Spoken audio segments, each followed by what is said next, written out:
bien. Aujourd'hui je vous retrouve pour un tag, le tag portrait chinois livresque. Je me suis dit que ça faisait très longtemps que je n'en avais pas fait, j'en ai plein en attente, que j'ai commencé pas fini parce que certaines questions me laissent perplexe, mais celui-ci me faisait vraiment envie depuis quelques temps, donc on commence tout de suite. Il y a quelques questions, vous allez découvrir ça au fur et à mesure si vous ne connaissez pas, et je vous mettrai toutes les questions et tous les livres cités en barre d'infos pour que vous puissiez aller voir si ça vous intéresse.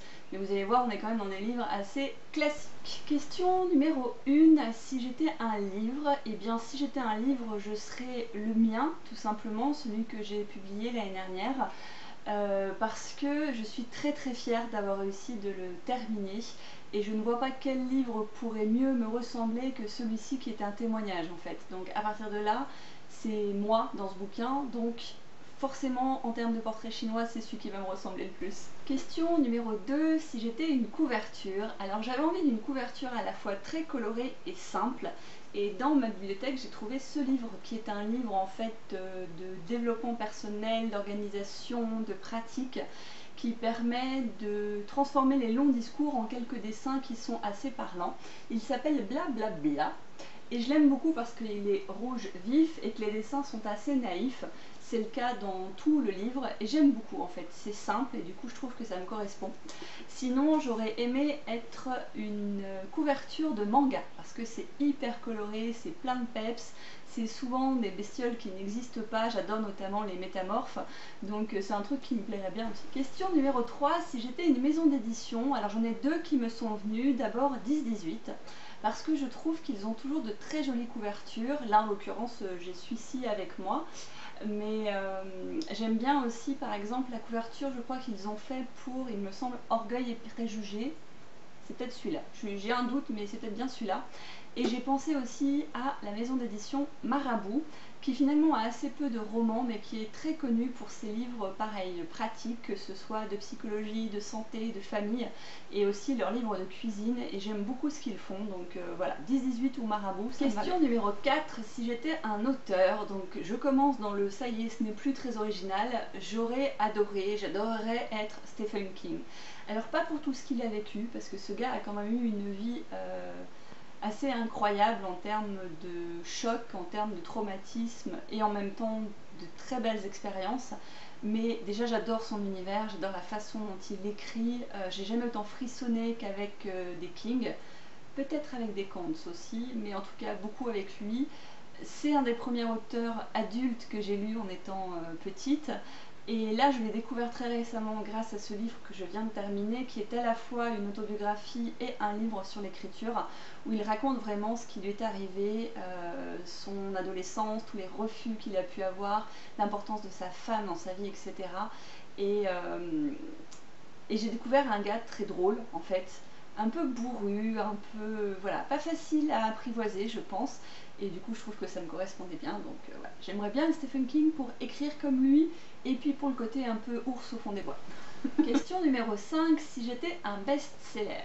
Alors, j'ai eu du mal avec cette question, parce que qui dit best-seller dit en fait livre énormément vendu, beaucoup lu, du coup, j'imagine que quand on les achète, on les lit derrière, mais ça veut dire aussi force de frappe, ça veut dire qu'il faut que ce soit une grosse maison d'édition qui ait la capacité de beaucoup imprimer, de sortir beaucoup de livres, de faire des campagnes peut-être de publicité, de marketing, des tournées de presse, etc.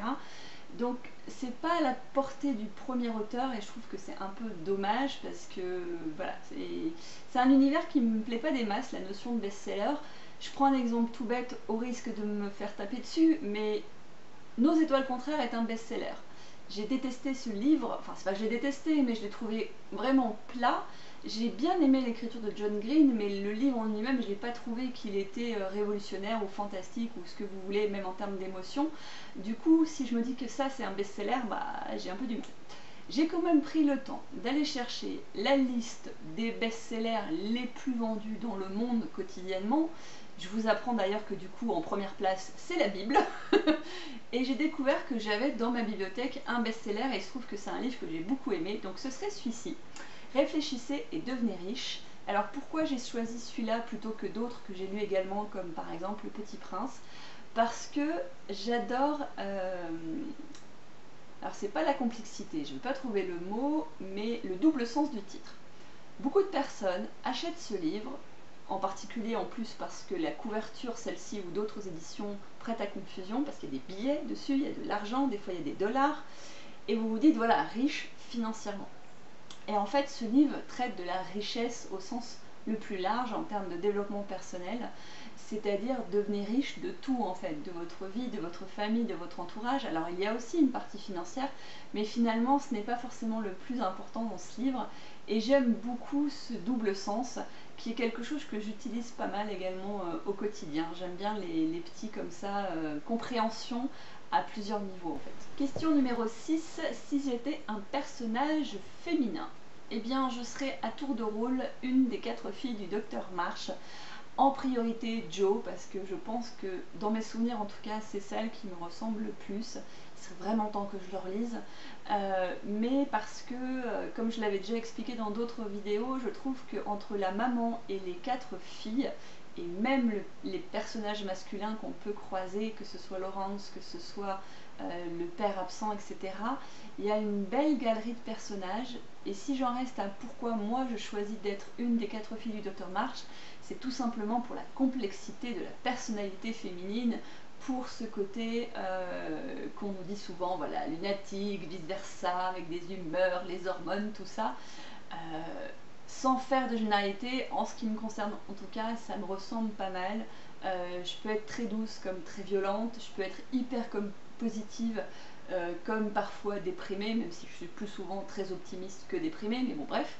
Voilà, ce côté plusieurs facettes. Et je pense que c'est vrai pour un homme ou une femme en fait. Dans tous les cas de figure, vous avez énormément de facettes et plus vous apprenez en fait à les accepter, plus vous les développez et plus vous êtes vous-même. Et c'est ça qui me plaît bien et ce bouquin me fait toujours penser à ça en fait. Question numéro 7, si j'étais un personnage masculin. Alors je vous avoue, j'ai eu là aussi du mal parce que j'ai rien qui m'est venu spontanément.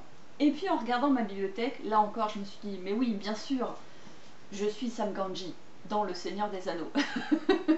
Pourquoi? Parce que Sam Gamgee a toujours faim, il a toujours envie de cuisiner des trucs, et que moi j'ai toujours envie de manger aussi, mais surtout parce que Sam Gamgee a une profonde, comment dire, un profond attachement au sens, à la valeur, à la notion d'amitié. Et moi, ça me parle. Je suis très difficile à apprivoiser, je me laisse pas forcément facilement approcher, mais une fois que vous avez mon amitié, vous l'avez pour très très longtemps généralement, et c'est quelque chose que j'ai trouvé très très beau dans le personnage de Sam Gamgee, même si je n'ai jamais lu Le Seigneur des Anneaux en entier, mais uniquement cette version que vous voyez qui est... je suis pas sûre que le texte soit intégral en fait, j'ai plusieurs volumes, mais bon, on s'en fout, c'est pas le sujet. Et donc voilà, Sam Gamgee c'est un personnage que je trouve attachant et j'ai envie d'être un peu comme lui. Plus pour le côté amitié que pour le côté bouffe. Question numéro 8, si j'étais un marque-page, alors là très spontanément je suis tout de suite quel marque-page je voulais être. Je voudrais être ce marque-page. J'espère que vous le verrez assez bien. Voilà. C'est un marque-page qui m'a été offert très récemment dans un swap et je le trouve super sympa. Il est tout simple, il est sur une feuille un peu plus épaisse que la normale. Un papier un peu vieilli, jauni, qui fait penser à de l'ancien. Et toutes les photos qui en fait ont été choisies sont à la fois fleuries et pastel. Et je trouve qu'il y a quelque chose de très poétique là-dedans. Il y a un coquelicot, et j'adore les coquelicots, c'est une de mes fleurs préférées. Une notion de temps aussi que j'aime bien, enfin voilà, je le trouve tout joli et il me fait beaucoup de bien, il est doux, il est poétique, si on peut dire qu'un marque-page est poétique, mais je l'aime beaucoup et je voudrais bien être ça si j'étais un marque-page.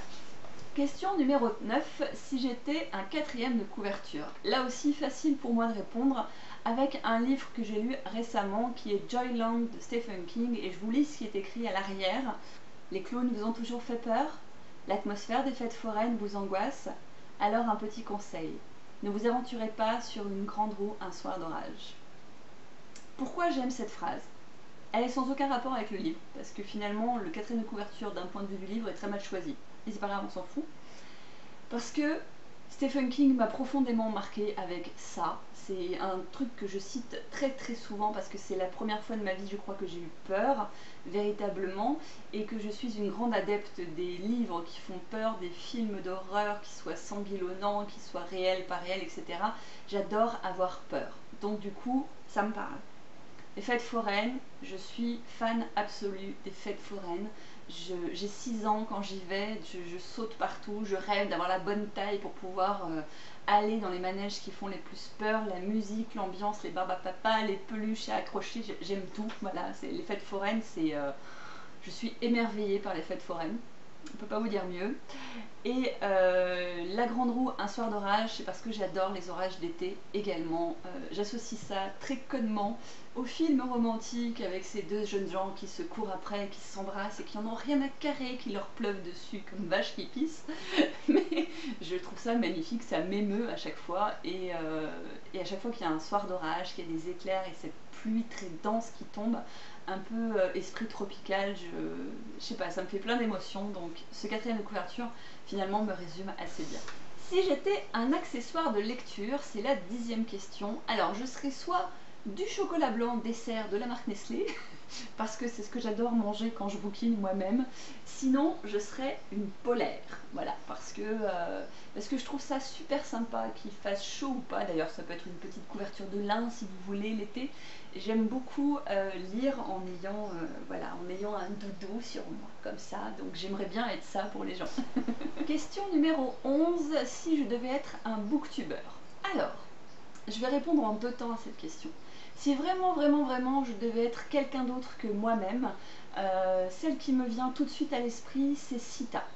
Parce que j'aime beaucoup sa chaîne, je la trouve toute simple et en même temps elle me fait toujours sourire. Voilà, elle a cette façon de jouer, ces expressions qui m'amusent, et en plus de ça, quand elle explique les livres dont elle en parle vraiment assez bien, elle réussit à être synthétique et ça me plaît beaucoup. Mais en dehors de ça, même si je ne me considère pas comme booktubeuse à temps complet, parce que j'aimerais plus tard faire évoluer ma chaîne, et c'est vrai de faire d'autres vidéos sur par exemple le développement personnel, ou même vous voyez des fois je vous partage avec Happy Healthy Me d'autres on va dire d'autres justement facettes de ma personnalité. Je voudrais surtout être moi, tout simplement parce que je suis intimement persuadée, et j'espère que vous l'êtes aussi, qu'on n'est jamais meilleur quand on est soi-même. Question numéro 11 ou 12 peut-être. Si j'étais une saga.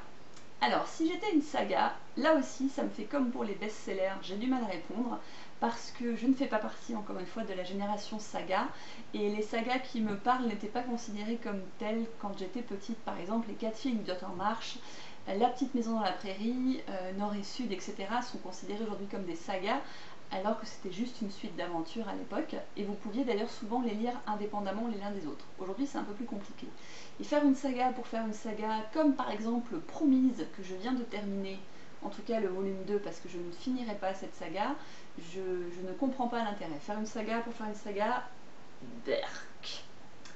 Et encore une fois, je m'éloigne, je suis désolée. Bref, si j'étais moi-même une saga, j'aimerais bien être La petite maison dans la prairie, parce que ça se passe dans, on peut dire, la campagne profonde, hein, donc du coup ça me correspond assez bien par rapport où j'habite, parce que j'aime ce côté vie quotidienne simple, parce qu'il y a cette école tellement présente, parce que les livres ont énormément un rôle à jouer, et parce que voilà, ça me plaît bien de suivre l'épopée de cette famille et de cette femme au cours des années. C'est quelque chose qui me plaît bien.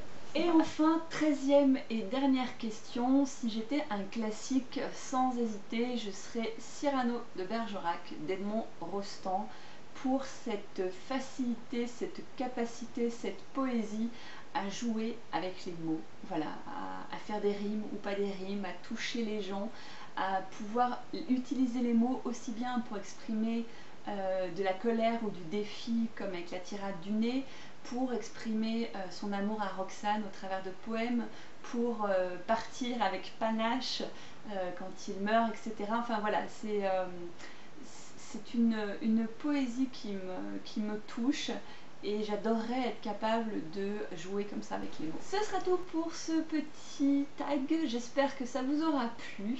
Si vous ne l'avez pas encore fait, n'hésitez pas à reprendre les questions que j'aurai donc copiées dans ma barre d'infos pour le faire. Et puis laissez-moi un commentaire, soit pour m'indiquer que vous l'avez déjà fait, que je puisse aller voir aussi, et sinon pourquoi pas répondre directement en commentaire à une ou à toutes les questions si vous en avez envie. Je vous dis à très bientôt. Ciao!